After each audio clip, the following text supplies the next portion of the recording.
예.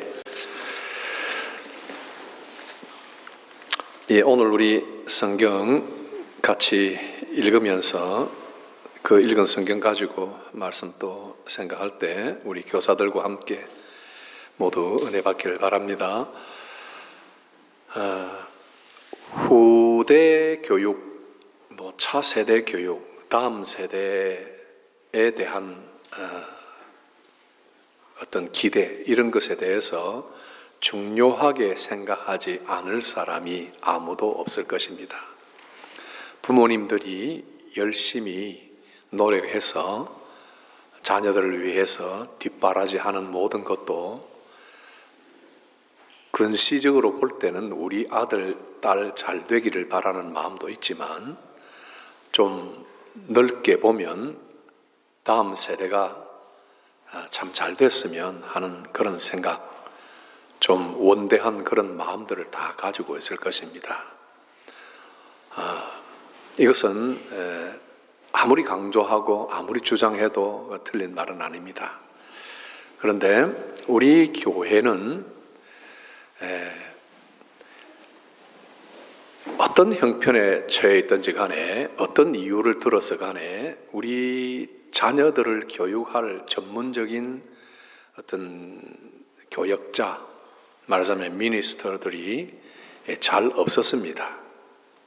유학하러 오신 분들이 잠깐 우리 아이들을 맡아준 적도 있고 하긴 하지만은 전담하는 사역자가 우리 교회는 없었습니다. 어떨 때는 이것 때문에 이런 것을 가지고 우리 교회 차세대 교육은 위기가 아닌가. 위기라고 해도 좋습니다. 통상 위기는 기회라고도 말합니다. 저는 우리 교회의 위기라고 말하는 분에게 교회는 위기가 없다 이렇게 말을 하고 싶습니다. 교회는 위기라는 것이 없다. 세상적 기준에서 봤을 때 무엇이 결핍되고 무슨 문제가 일어나서 이건 위기다 할 수 있는 순간마저도 교회는 전부 기회가 되는 것이지 위기는 없다. 저는 그렇게 믿고 있습니다. 그도 그렇듯이 그 기회가 우리에게 가져다 준 것이 너무나 큽니다. 간단하게 요약하면 오늘 제가 칼럼에 써놓았는데 우리 부모들이 전부 교사가 다 되었다는 것입니다. 여러분, 저는 교사보다 스승이 되라고 우리 한국에 있는 지인 교사들에게 종종 이야기합니다.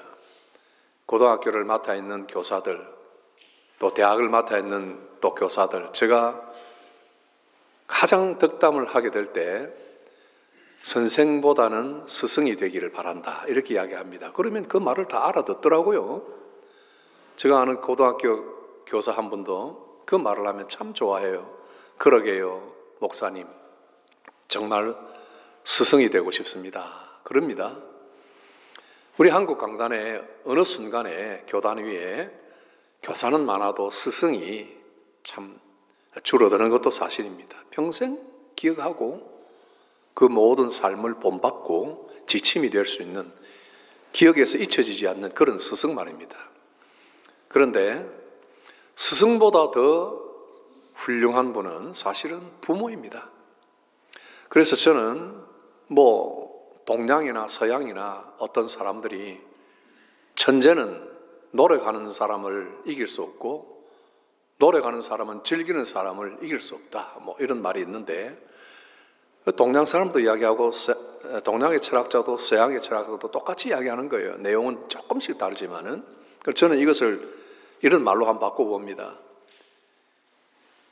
교사는 스승을 이길 수 없고 스승은 부모를 이길 수 없다. 어떤 면에서 위기라고 생각하는지 모르겠지만 저는 이것을 기회로 삼았고 우리 선생님들 중에 전부 다 부모가 아이들을 맡아서 지금까지 교사를 해왔습니다. 그래서 저는 부모, 교사 이렇게 말을 붙입니다. 볼 때마다 믿음직스럽고 볼 때마다 만족이 됩니다. 교육의 전문가는 아니고 교육 대학이나 또 교육을 전공한 분들은 아닙니다.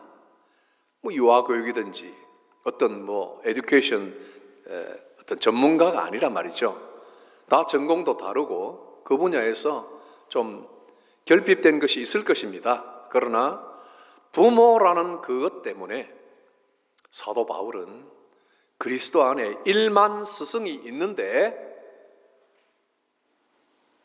다 둘러보니까 스승은 1만 명이나 있는데, 제가 지금 위층에 아무도 없는데 둘러보잖아요. 그죠? 1만 명이 있는데 한 스승은, 한 부모는, 아비는 없다, 이렇게 이야기합니다. 아비는 흔치가 않다. 1만 명의 스승이 있는데도 한 아비는 흔치가 않다, 귀하다. 그러니 부모가 되면 어떤 교사보다, 아니요, 어떤 스승보다 훌륭한 교사가 되는 것입니다. 그러니 우리 교사들 여러분들 전부 자긍심을 가지십시오. 나는 부족하다. 나는 전문가가 아니다. 나는 어떤 면에서는 모든 지식에서 부족하고 경험도 부족하고 또 무엇보다 성경 지식에도 부족하다 할지 몰라도 부모로서 교사가 된 이상 여러분들은 최고의 은사를 받은 사람이요, 하나님의 소명을 가장 존귀한 자리에서 받은 것이다, 이렇게 자부심을 가지길 바랍니다. 제가 오늘 읽은 성경은 앞으로 여러분들이 며칠 이내에 보게 될 우리 큐티 본문입니다. 그런데 신명기 32장에서 모세가 눈의 아들 호세아 옆에 세워놓고 모든 말씀을 다 이렇게 전한 다음에 이 말씀을, 내가 증언한 이 말을 너희 마음에 두고 이것을 너희 자녀들에게 잘 가르쳐서 그 명령을 철저히 지키도록 하라, 이런 간단한 요약을 말씀합니다. 그리고 47절을 보니까 이것은 너희에게 헛사가 아니요, 뭐라고요? 너희의 생명이다. 허사가 아니고 생명이다.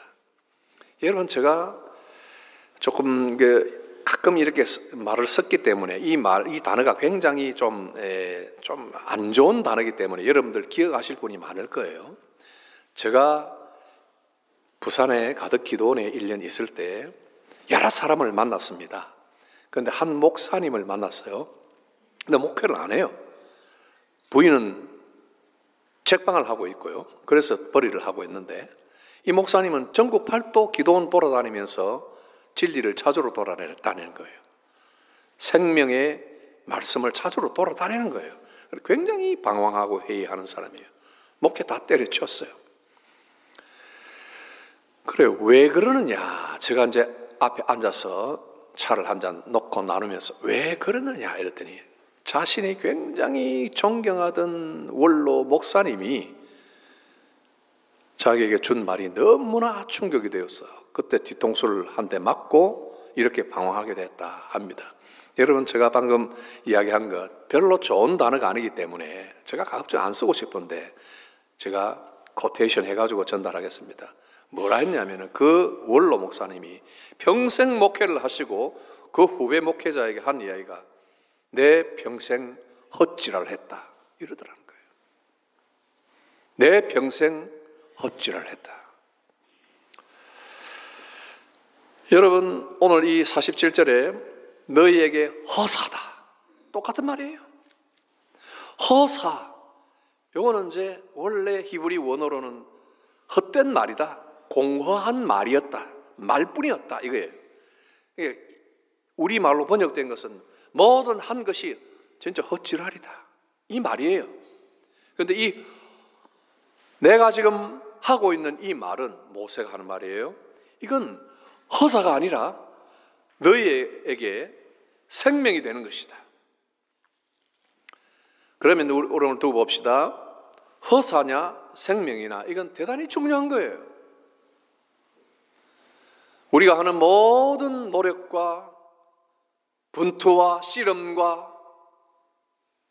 기도와 예배와 암송과 배움과 노력들이, 하나님을 향하여 부르짖음들이, 이것이 허사다 이러면 이거 정말 큰일 아니에요?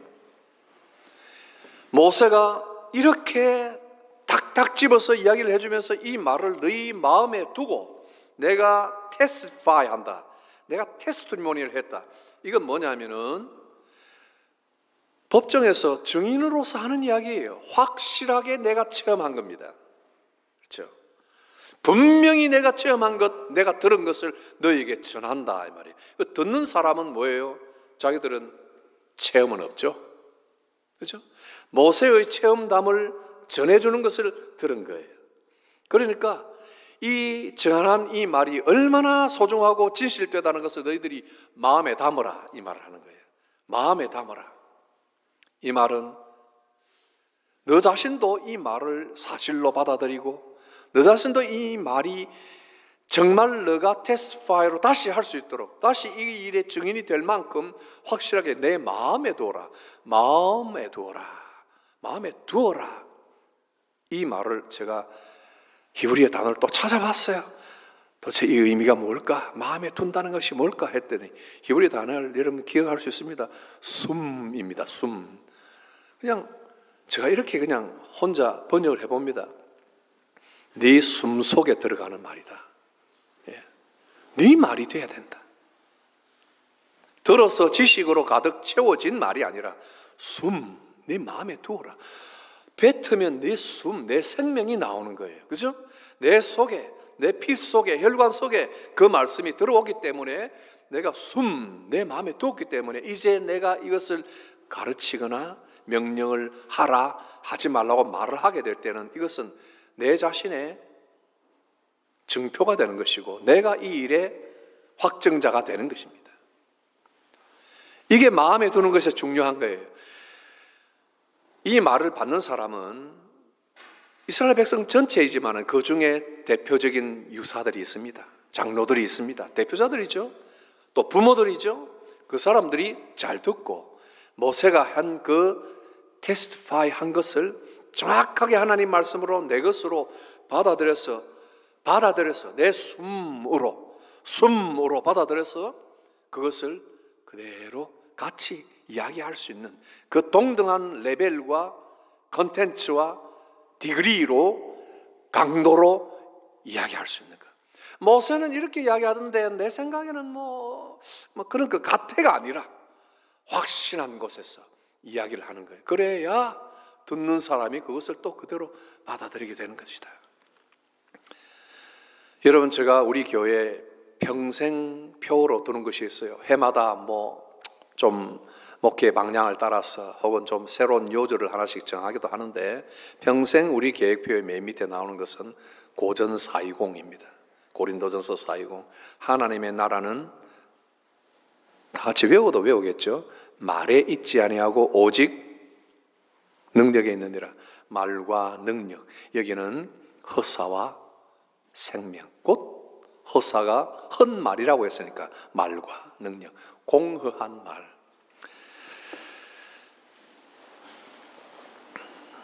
공허하다는 것에 대해서 제가 한번 예화를 들어봅니다. 톨스토이가 자신의 글 가운데 이런 체험담을 이야기합니다. 그 글에서 S로 시작되는 이름에 똑똑하고 정직한 한 사람을 이야기합니다. 이름을 밝히지는 않더라고요. 아마도 유력한 사람인가 봐요. 똑똑하고 정직한 한 사람. 제가 그대로 읽어드리겠습니다. 그 사람이 내게 들려준 이야기다 이 말이에요. 그가 형과 함께 사냥 야영을 나갔다. 26살이었지만 어린 시절부터 해온 습관적 기도로 무릎을 꿇고 밤에 기도를 하였다. 형이 건초 더미 위에서 올라서 앉아서 그것을 지켜보고 있었다. 기도를 끝내고 잘 준비를 할 때 형이 너는 아직도 그런 짓을 하니? 너는 아직도 그런 짓을 하니?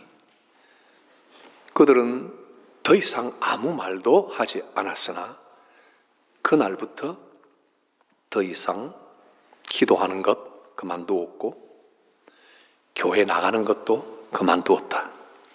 그렇게 해서 지금 그가 기도하지도 않고 성찬식에 참여하지도 않고 교회 예배도 참석하지 않은 것이 30년이 지났다. 그런데 일이 이렇게 된 것은 그가 형의 신념을 알았고 그 신념을 받아들였거나 자신의 마음속에 모종의 결단을 했기 때문도 아니었다. 단지 그가 지녀왔던 신앙이 스스로 그 무게를 견디지 못하고 무너져 내리려 하고 있다가 형의 그 말 한마디가 그 신앙의 담장을 툭 무너뜨리는 손가락 역할을 하였다. 그래서 그의 신앙 전체가 와르르 무너져 내린 것이었을 뿐이었다. 그가 신앙이라고 지금까지 생각해 왔던 것들이 사실은 이미 오래전부터 아무런 실체가 없는 공허한 것이었고, 그가 기도문을 외우고 십자가 성호를 그으며 기도하기 위해 무릎을 꿇은 것들이 너무나 무의미한 행위들이라는 것이 형의 말 한마디에 그대로 드러나 버린 것이었다. 그리고 그런 것들이 무의미한 것이라 깨닫게 되자 그는 그런 것들을 더 이상 계속할 수가 없었다. 나는 대다수의 사람들에게 이런 일이 일어났고 지금도 일어나고 있다고 생각한다. 어때요, 여러분? 1880년 이후에 1990년 초반에 1900년도 초반에 1800년대 후반 1900년대 초반에 나는 그런 일이 대다수의 사람들에게 일어났고 지금도 일어나고 있다고 생각한다 하는 톨스토이의 생각에 여러분들 어떻게 생각하십니까? 저는 이걸 읽을 때 그렇다. 허사에 있다면 반드시 이 일은 언젠가 돌아온다. 이 사람 S라는 사람은 26에 왔죠. 어떤 사람은 30에 오고 어떤 사람은 18에도 오고 어떤 사람은 40에도 오고 50에도 옵니다. 문제는 뭡니까? 문제는 공허한 계란이에요. 안에 생명이 없는 계란. 꽉 차 있어서 쪼개서 프라이팬에 넣으면 맛있는 프라이가 되는데 그러나 생명 없는 계란. 속이 텅텅 비어있는 지식. 실제적인 능력이 없는 말. 생명 없는 허사로 채워진 그리스도인일 때 결국은 이런 순간을 맞이한다. 여러분, 우리 자녀들이 우리가 가르치는 모든 진리와 생명의 말씀과 영생의 구주와 우리가 마시게 하고 먹이려고 하는 생명수와 생명의 양식들, 부활의 소망과 죄를 사하심과 고난 속의 인내와 승리에 대해서, 하나님의 섭리에 대해서, 하나님의 말씀으로 천지를 창조하신 것에 대해서 성경적 가치관, 성경적 가정관, 결혼관, 부부관계, 남자와 여자, 이웃관계, 도덕과 정의에 대해서 그 모든 것들이 반석 위에 세워진 생명 있는 교훈이 되느냐, 모래 위에 세워진 허사가 되느냐, 우리 대단히 중요하다고 생각하지 않습니까? 우리는 이것을 확인하고 점검해야 됩니다. 내가 가진 믿음이 모래 위에 있는지 반석 위에 있는지, 어느 순간에 창수가 나고 폭풍이 몰아치고 누군가가 손가락 하나 탁 건드렸을 때 모든 숨겨놓았던 히든 퀘스천들, 회의도 못하고 질문도 못하고 그냥 강압적으로 가지고만 있고 무조건 믿음, 목사님 믿음, 부모님 믿음, 전통적인 믿음, 모든 거 그냥 쌓아만 두었는데 내 믿음은 온데간도 없고 어느 순간에 형처럼 너 아직도 그런 짓을 하니? 너 아직도 교회 나가니? 하고 손가락으로 툭 건드렸을 때 모든 것이 와르르 무너지는 그런 것이 될지 우리는 확인하고 점검하고 우리 자녀들과 가르치는 후대들에게 스스로 회의할 기회를 묵살하지 말아야 됩니다. 저는 어떤 한국의 유명한 분이 유튜브에 올려놓은 글을 잠깐 봤는데 그 강조하는 걸 봤는데, 여러분 어려울 때 가만 계시면 안 됩니다. 무엇인가 움직이고 자꾸 죽을 힘을 다해서 힘을 써야 자꾸 위로 올라가는 것이지 가만히 있으면 밑으로 쓰러집니다. 이랬어요. 참 맞는 말이라 모든 사람이 공감할 줄 알고 저는 그 말이 굉장히 거슬렸어요. 여러분, 우리가 죽을 힘을 다해서 올라가야 된다 하지만 어떨 때는 죽을 힘도 없는 때가 있어요. 안 그래요? 어떨 때는 무한대로 밑으로 떨어지는 경험도 할 수 있어요. 바닥을 쳤는데 더 이상 내려갈 곳이 없는 것 같은데 거기에서 어기적 기으면서 헤맬 순간도 오는 거예요. 거기다가 떼놓고 죽을 힘을 다해서 움직여야 됩니다 이러면은 어떤 사람은 힘을 얻어서 올라갈지 모르겠지만 어떤 사람은 거기서 나 어떡하라고 그럴 수 있잖아요. 그 사람의 심령으로 같이 내려간다면은 여기서 죽을 힘을 다해서 일어나라고 말을 못합니다. 거기서 같이 주저앉아서 손을 잡아줘야 되고 들어줘야 되고 울어줘야 되고 하는 순간도 있는 거예요. 언제까지 목사들이 이렇게 밀어붙여야 되나 이런 생각이 내가 들더라고요. 그러니 아니나 다를까 그리고 나서 댓글을 보니까 전부 다 그런 생각이에요. 당신은 정말 힘들게 아파본 적이 없는 것 같군요 라든지 말이죠. 물론 그 목사님은 다 아시겠죠. 다 알고 뭔가 좀 성도들에게 용기를 주려고 하는 이야기, 역량이 될 수 있도록 힘을 주려고 하는 궁극적인 레슨들을 주려고 하겠죠. 짧은 클립 속에 뭐 이 말 저 말 다 하겠습니까? 사실은 거기에 이런 내용들이 있지만 이렇게 하십시오 이렇게 하겠습니까? 핵심을 집은 겁니다. 그러나 우리는 그런 말에 종종 너무 식상해 있고 힘들어지는 거예요 사실은.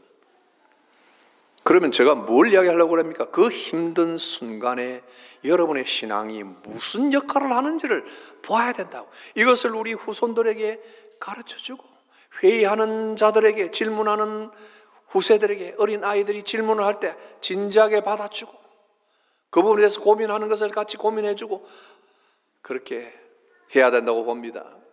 강요하는 것보다는 생각하게 하고 암송을 하게 하지만은 그러나 그 암송이 이해가 되어서 그 말씀이 내 속에서 정말 이해가 되고 공감이 될 수 있도록 가르쳐야 됩니다. 그러면 어떤 분들은 뭐 설득해서 다 되나, 잘 가르친다고 다 되나?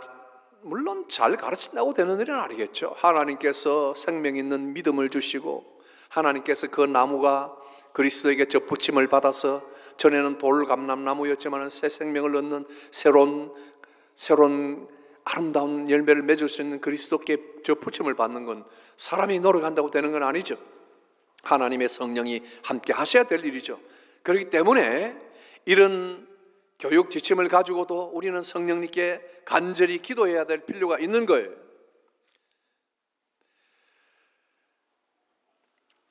그래서 우리 자녀들이 어느 순간에 사람에게 기대고 있고 어느 순간에 어떤 번영하는 것, 축복에 기대고 있고 어느 순간에 어떤 안녕과 평안에 기대어 있다가 평화의 때에는 모범적인 신앙인의 모습으로 잘 서 있다가도 언젠가 전쟁이 오고 풍랑이 올 때 캄캄하게 풍랑 속에 등불이 하나도 보이지 않는 그런 순간이 올 때 등을 돌리고 마는 자연인으로 돌아가는 그런 일을 막을 수 있을 것입니다.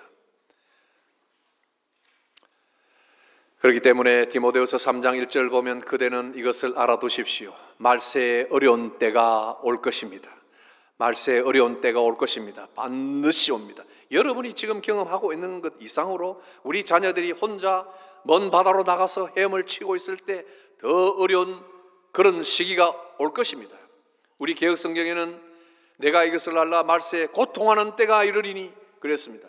그런 때가 올 것을 반드시 알아두십시오. 사람들은 자기를 사랑하며 돈을 사랑하며 뽐내며 교만하며 하나님을 모독하며 부모에게 순종하지 아니하며 감사할 줄 모르며 불경스러우며 무정하며 원한을 풀지 아니하며 비방하며 절제가 없으며 난폭하며 선을 좋아하지 아니하며 배신하며 무모하며 자만하며 하나님보다 쾌락을 더 사랑하며 예수님보다 착착착착착착. 얼마나 은혜로운 설교인지요 이 드라마가. 겉으로는 경건하게 보이나 경건함의 능력은 부인할 것입니다. 그런 때가 온다고요. 지금이 그런 때는 아닙니까? 그대는 이런 사람들을 멀리하십시오. 바울이 교훈하면서 그들 가운데는 남의 집에 가만히 들어가서 어리석은 여자들을 유인하는 사람들이 있을 것입니다. 그런 여자들은 여러 가지 정욕에 이끌려 죄에 짓눌려 있고 늘 배우기는 하지만 진리를 깨닫는 데에는 전혀 이룰 수 없습니다. 여러분, 이런 말씀들을 우리가 이렇게 보면 우리 마음이 좀 심각해지지 않을 수가 없어요. 여러분들에게 항상 웃으면서 긍정적인 복음을 좀 전하고 용기를 주고 같이 이렇게 해피하게 이렇게 엔딩을 하고 매주일마다 소망이 넘치는 이런 설교를 하고 싶은데, 죽느냐 사느냐의 문제에 사로잡히면, 옛날에 청교도 목사님들이 전도를 놓고 이야기할 때 불 속에서 다 죽는 사람을 보고 어떻게 형제여 거기서 조금만 더 기다리십시오, 우리가 구원해 줄 것입니다, 어떻게 그렇게 할 수 있느냐 이 말을 했듯이, 이런 하나님의 말씀들, 이 모세의 본문의 말씀들은 우리에게 허사냐 생명이냐 말이냐 능력이냐 죽느냐 사느냐의 문제로 도전을 하고 있죠.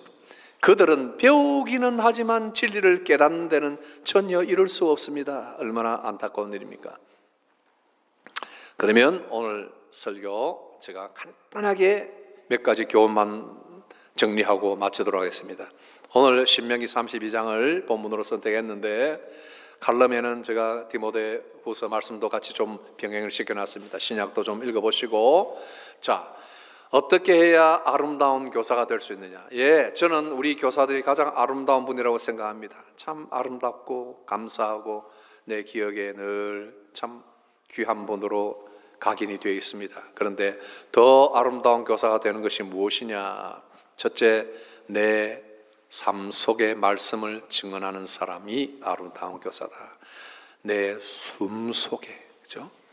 증언의 말씀들을 들은 것을 내 속에서 그 말씀이 다시 일어나 증언하는 사람. 단지 티칭이 아니죠, 그죠? 증언하는 사람. 오늘 읽었던 46절에 모세가 온 이스라엘에게 말을 마친 후에 당부합니다. 그들에게 이르되 내가 오늘 너희에게 증언한 모든 말을 너희 마음에 두고 너희 자녀에게 명령하여 이 율법의 모든 말씀을 지켜 행하게 하라. 요 원리를 따르는 것. 요 원리를 따르는 겁니다. 두 번째, 미래를 내다보는 사람이 아름다운 교사입니다. 44절 보면 모세는 옆에 눈의 아들 호세아를 세워두었습니다. 지금 노래하고 이런 장면은 세속적인 말로 하면 리더십 이양식입니다. 이제 거의 모세는 이제 광야의 40년 인도를 마지막 부분에 앞두고 있는데, 그 자리에서 여호수아에게 리더십을 물려주는 겁니다. 그걸 공식적으로 공식화하는 것이 바로 이 자리입니다. 같이 모든 모인 사람들 앞에 노래로 말씀으로 이렇게 다 그런 예식을 한 것입니다. 주님의 손에 붙들려서 살았던 모세 자신은 결국 자기를 이을 지도자를 그 자리에서 세웠습니다. 한 세대 지나가도 하나님 역사는 다음 세대로 계속 이어질 것입니다. 세 번째, 마지막입니다. 하나님의 인도대로 고스톱을 하라. 고스톱, 고앤스톱. 하나님의 인도대로 고앤스톱. 오늘 마지막 절 52절 말미에 보면 내가 비록 내가 이스라엘 자손에게 주는 땅을 맞은편에서 바라보기는 하려니와 그 이리로 들어가지는 못하리라 하시니라. 모세는 이때까지 이 약속의 땅으로 들어가기 위해서 이렇게 왔는데 마지막에 모세 자신은 들어가지 못하리라 하나님께서는 막으셨어요. 그리고 그 백성들은 여호수아의 인도로 다 넘어갑니다. 다 약속의 땅으로 건너갑니다. 그러면 개인적으로는 뭡니까? 개인적으로는 실패, 개인적으로는 좌절. 그러나 하나님이 여기까지라고 하는 그 지점에서 멈추면 됩니다. 그리고 이만큼이라고 하는 분량에서 만족하면 됩니다. 사람들이 이만큼이라는데 더 많이 요구하게 되죠. 항상 여기까지라고 말이 오기 전에 먼저 앞서서 그만두게 되죠. 모세에게도 그럴 기회는 많았습니다마는 그러나 거기까지라고 하는까지 왔던 것입니다. 그리고 더 이상 왜 나는 안 됩니까? 그때 그 실수 한 가지 때문에 이러십니까? 라고 대항하지 않았습니다. 이것이 분명한 전제입니다.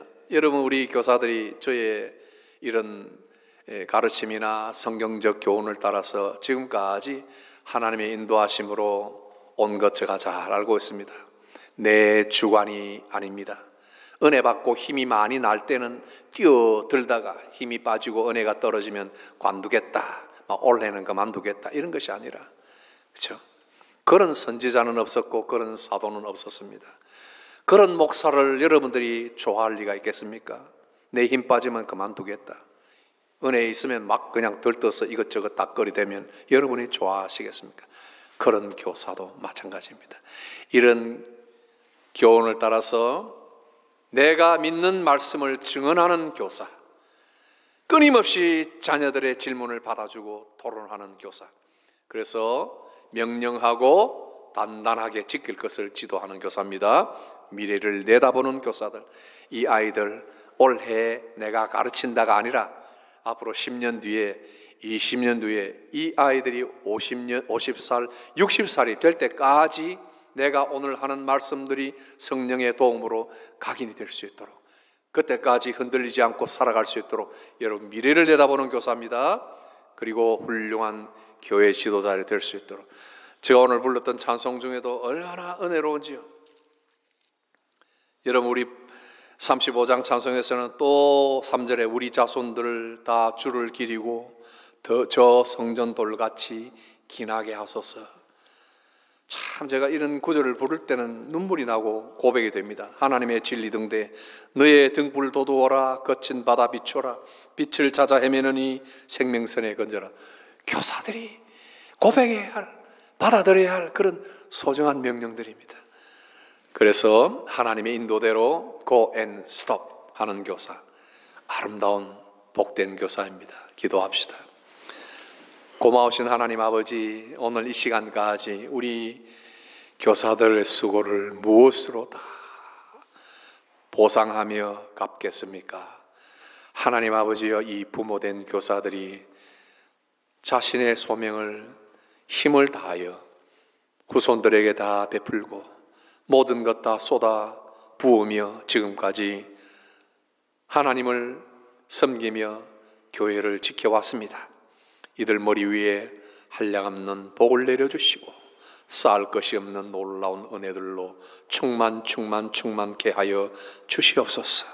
지혜가 충만하게 하시고 성령이 충만하게 하시고 하나님의 영감이 넘치게 하여 주시옵소서. 그래야 이들의 말 한마디로 자녀들이 변화가 되고 50년이 가도 흔들리지 않고 70년이 가도 흔들리지 않은 교육들이 잘 이루어질 수 있도록 도와주셔서 하나님의 나라가 아름답게 번성해 나가고 교회가 견고히 세워져 갈 수 있도록 축복하여 주옵소서. 오늘도 이 말씀을 받는 모든 부모님들이 함께 교사가 되어 자녀를 가정에서 잘 양육할 수 있도록 도우시고, 말씀을 전하는 자나 듣는 자가 함께 이 말씀 부여잡고 하나님의 성령 의지하며 배우는 일에 확신하게 서 있을 수 있도록 붙들어 주옵소서. 예수님 이름으로 기도하옵나이다. 아멘.